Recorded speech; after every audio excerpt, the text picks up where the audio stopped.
Dámy a páni porodcovia, počas tohto súdneho procesu budem bez akýchkoľvek pochybností tvrdiť, že tento muž je nevinný. Ale on nie je nevinný. Ona je.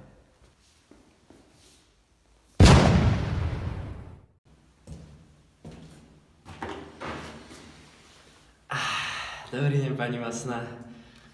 Je zvláštne sedieť na tejto strane mreží.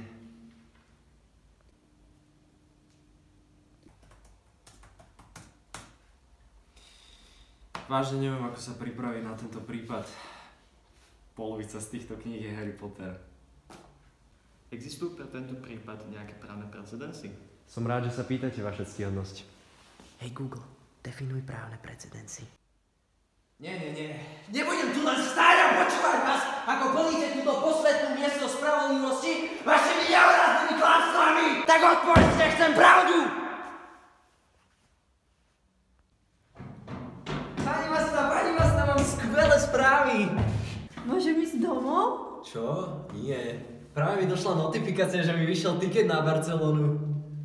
Vaša ctihodnosť, mohol by som vás poprosiť o krátku prestávku, pretože sa potrebujem pozrieť, či už pridali výsledky z mojej advokátskej skúšky. Fakt dúfam, že som prešiel už tentokrát. Viete, nemôžete prepadnúť 6-krát po sebe. Môžete, toto je môj 7. krát. To je blbé. Minimum je 30 rokov Leopoldové.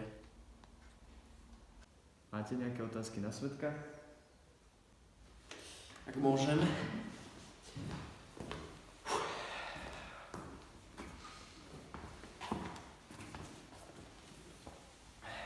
Vezmiš si ma?